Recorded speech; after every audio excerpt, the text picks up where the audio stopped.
welcome to my channel. I often talk about the stock market and the economy, amongst other things. If this is your first time here, welcome. If this my mind is a barrel, loaded clips and my guns tucked. Literally stupid up in the booth, I do dumb stuff. My words are like kung. We're going to talk a little bit about market narratives, and I'm on the floor, so I apologize. I'm traveling currently, so I will be back in my no furniture apartment today. Actually, getting on a plane here in just a few hours. But yeah, I wanted to talk today a little bit about market narratives and kind of all the weird things that have happened in the market so far in the past 3 months. So yes, so I'm going to tell you a story, a fairy tale. Once upon a time, there was a Bitcoin. It was created by a man or a person named Satoshi. Bitcoin was wandering around and people started to learn about Bitcoin. Bitcoin rose in price as more people grew knowledgeable about the technological applications that Bitcoin had. And then one day, an evil villain showed up. His name was Elon Musk. And Elon Musk had the power of tweeting. Tweet is mightier than sword, you might say. That is where our story finds us today. I think the most important thing, and the thing that we sometimes forget, is that the market is a narrative, right? Like, it's a bunch of market participants telling a story to one another. You have to buy and sell, right? So somebody on the selling side is like, oh, I'm selling this to them, and they're buying. And you both have opposite narratives, more or less. With the market, there are earnings, cash flows, term structures, etc. But at the end of the day, there's a concept from George Soros around reflexivity, where price starts to rise and sentiment starts to rise, the fundamentals of something will change or modify based on the views of the market participants. Perceptions impact fundamentals. Concept of reflexivity, that's what we see in the markets. Like, that's what we saw in GameStop, that's what we are seeing in AMC with the short squeeze right now, that's what we see in a lot of the crypto Pumpcoins. Elon and Bitcoin narrative is a great example of this, and I'll get a little bit more in depth later in the video. You also see things driven by sentiment in the Pumpcoin market, and Nope Lily has a ton of great views on this on Twitter. But basically, the Pumpcoin price is directly tied to perception. There's literally no fundamental value to these coins, so the only value comes from what people are tweeting about it or saying on social media. Pumpcoins are driven by this social media, make money quick narrative, but also the narrative shows up in other parts of the world too, where you have oil is sort of a meme at this point too, because the price went negative last year, which is literally not supposed to happen. Also, oh my god, Colonial came out again today saying that things are down. But basically, people were going to gas stations after the Colonial hack with plastic bags because of supply fears. So, like, what is going on? Also, I hope these things are bothersome. Let me move them. I don't know where. Don't ask where I am. I'm just gonna block my head with everything. And narrative is often the only supporting evidence to any theory that we can provide. Like, oh, people are talking about it on Reddit, that's why it's going up. Narrative is the ultimate driver of a lot of this stuff right now. Probably like Kyla, of course narrative is important. Of course the market is backed by storytelling. Like, Kyla, come on, tell us something new. And so I think the important question here is what percentage is swayed by fundamentals versus storytelling. So I think right now we have a lot of focus on the qualitative versus focused on the quantitative, which would be like cash flows. Like, that's what I'm talking about. Like, I don't think that the concept of cash generation or profitability is even on the minds of some of these things that people are investing in. And that gets into the inflation narrative. And if you follow me on TikTok, you know that a lot of my content kind of talks about inflation. And it's really interesting with inflation because you have this two-sided story where you have the Fed is like, no, there's like no such thing as inflation. And if there is inflation, it's transient. So don't worry, this will pass, everybody. And then on the other side, in like a very reverse fashion, you have market participants who are clearly saying to the Fed that they do not believe them. Like, inflation expectation, break-even rates, like, you're just seeing consumer sentiment, what people are talking about on earnings calls. Like, it's so funny. So many people are like, Fed, we don't believe you. And the Fed's still like, no, it's all good. it's all transient over here.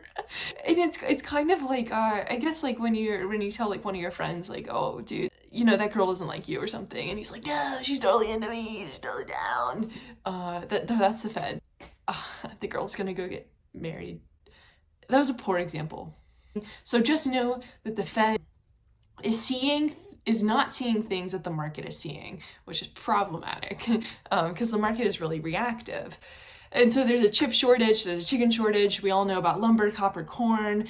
Chick-fil-A is running out of sauce. People are worried. The narrative is essentially becoming a circle. People will talk about it too. So like you'll go out for a cup of coffee with your friends and be like, friends, this cup of coffee used to cost $5 and now it costs $7. And tell me about inflation, you know? And so that the narrative gets told over and over again. I guess the Fed is telling themselves entirely different narrative. So they're saying that things are transient. That's their narrative. That's their point of view. But the market is like, things could get really bad. So two different stories being told at the same time, which is really fun and normally ends well. And then the market gets pretty spooked with regards to inflation because you could have valuation depression, you could have yields getting, so yields would pop and that puts pressure on valuations. And the market is pretty jumpy to news. It popped off the CPI, but then it like ignored the PPI. So I think it was being a little bit dramatic. And like most of the stuff that we saw in the CPI, however you feel about it as a metric, was from reopening demand. There is some validity to that. And that creates the inflation perpetuation. The inflation perpetuation.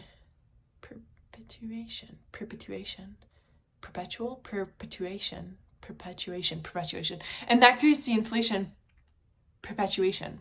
That increases the inflation perpetuation cycle. Say that 3 times fast. You have inflation worries, supply chains get squeezed, commodity prices increase, the demand for commodities as a hedge increase, yields rise, stocks get spooked, and then inflation worries continue. So it's just this endless cycle of feedback. It's a feedback loop. And the market's really reactive to fears. Like, I think this tweet is really important because it's like the NASDAQ is now responding to inflation prints more than the treasury market. So things that normally like the treasury market would respond to, tech stocks are responding to. A lot of things are driven by the Fed, and the Fed won't raise rates until inflation is more than 2%, probably more than 3%, and they are willing to let things run hot. And of course, they have their full employment mandate, so that's something that they think a lot about. But if they let things run hot, that gives them a lot of room to tighten on the way down. So it's not like, oh, the Fed was overreactive. It's more like, oh, that was reasonable of the Fed. They are making sense. Of course, you have the opposite narrative too, where it's like, oh, maybe the Fed won't ever raise rates. And then we also have the deflationary narrative, where people like Cathie Wood see deflation as our future. They see, and, the deflationary pressures would come from automation, globalization, the demographics. We have an aging population, energies, different sources of energy, remote work potentially. But Cathie Wood sees that as our future. And with regards to Cathie Wood, so Ari Cassette, they've had a bad time recently. And Cathie has a narrative behind her. ARK benefits from this narrative of low rates, tech-focused innovation. She's tied into Tesla and Bitcoin, and she's created funds around the innovation economy. Her valuation models are really based on I know that there's metrics in there, but the idea that Tesla will one day have an insurance business. And that's great. And because she can paint this picture of a tech-focused, tech-driven economy, people are going to give her money, which has happened. Tweet by Tracy, this Tracy tweet, is a pretty good indicator. So live by the flows, die by the flows. Her thesis is reflected in her investments, most of which are, qualitative assumptions about how the future of the world is going to look. And her funds have had a lot of inflow, so about 1 billion of retail, about 27 billion of institutional. But now the institutions are turning against her. And having tech-focused funds is not a part how the inflation narrative is moving forward. So people are saying that, oh, these stocks are overvalued, like we're going to change how we're investing, and Cathie, like, sorry, but you've got to go. This is the narrative of institutions, because institutions always find their way into places. We told this narrative with GameStop, with AMC, that it was just retail investors, and I'm sure a large portion of it was, But you had institutions in there too. Like, these people see stuff. They're not gonna sit on the sidelines and be like, oh, look at those kids. It's like, okay, their stuff is moving, like, let's take advantage of it. Institutions want a piece of the pie, and that's happening in crypto right now. Institutions are stepping in, demanding that crypto moves according to their will. Institutions will go after the governance tokens, try to command the markets, and in general, they'll try to take over. And money is really powerful. So you had money flows in GameStop, you had money flows in ARK, and now you have money flows in crypto. And institutions are going to do whatever it takes to be a part of that because they have money. And money is the ultimate driver of narrative. Narrative debt, so kind of what I was talking about earlier, if you look at this graph of, the reverse repo purchases versus the Fed's balance sheet, the Fed bought a ton of bonds at the beginning of the pandemic to keep the market afloat with quantitative easing. So quantitative easing is buying bonds from the banks, crediting them with reserves. But banks don't want to mess with the reserves. They're like, yo, Fed, we want something that's going to return us more. And so the Fed's like, oh, don't worry about it. Like, you can park your reserves with us. And that's basically a drain. It's a sink. Like, if you play video games, it's a sink. It reduces the amount of reserves in the system, which allows the Fed to do even more QE. And the RRP is basically a drain, so the Fed can complete these $120 billion of asset repurchases every month. And they're just, it's a cycle. The narrative, right? The narrative of quantitative easing is perpetuated by paper being pushed, right? So the Fed's like, hey, can you do this? And the banks are like, sure, but can you do this? And then it's like, and it's just one for another, 2 for 1, 1 for 2. And that keeps companies alive, that keeps the market happy. It keeps the narrative of growth going. It keeps the narrative of quantitative easing going. And this is why the Fed can't back off the accelerator. It's a whole mess of a system. That's for another video. Foreign buyers are pretty active, but not necessarily in treasuries. They're active in corporate debt because they see treasuries and corporate debt as essentially the same thing, which is funny and concerning because it's like, oh, well, the Fed will just step in, like the Federal Reserve will just step in. We don't have to worry about it. The Fed's gonna be there. The US imports electronics and exports BBB credit, which is true.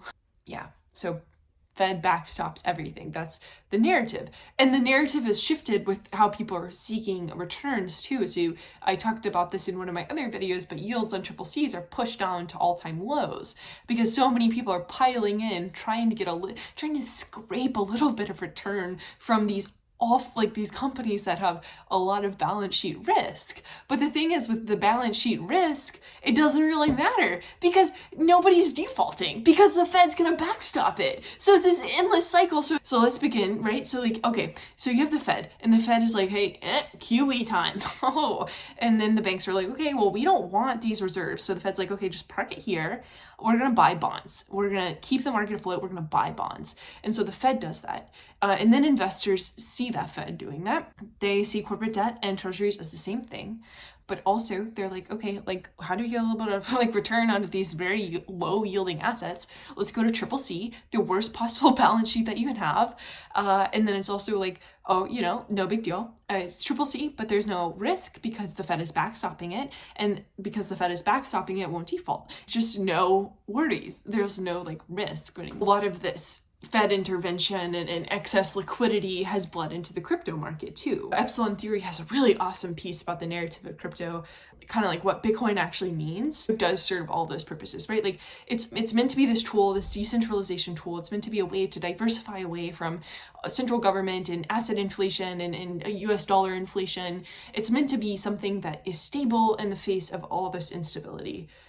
And people want crypto. Like, that's super clear. People are searching it on Google and people are not investing in the US stock market as much as they used to, kind of when things were crazy. Investors are drawn in by the narrative of crypto. And unfortunately, I think a lot of the times it's like, well, how quickly can you make money? Like with the Pumpcoins. But also like you have people like, well, these projects are like really cool. Like DeFi is awesome. What's the best coin to invest in? Like, how do I get exposure to all these like really cool, unique, interesting things? But you also have people who are like, how do I make $100 as quickly as possible? And I think there's this really interesting narrative of unit bias within crypto. So somebody wrote a Twitter thread about how $YFI, Yearn.finance, is a governance token for Yearn.finance, which is a digital asset management platform. It's really expensive because there's only about 36,000 coins in circulation. So I think it's trading like right around 80K. So someone created $Woofy, which is a dog coin, a bidirectional peg to YWFI. And that accomplished two things.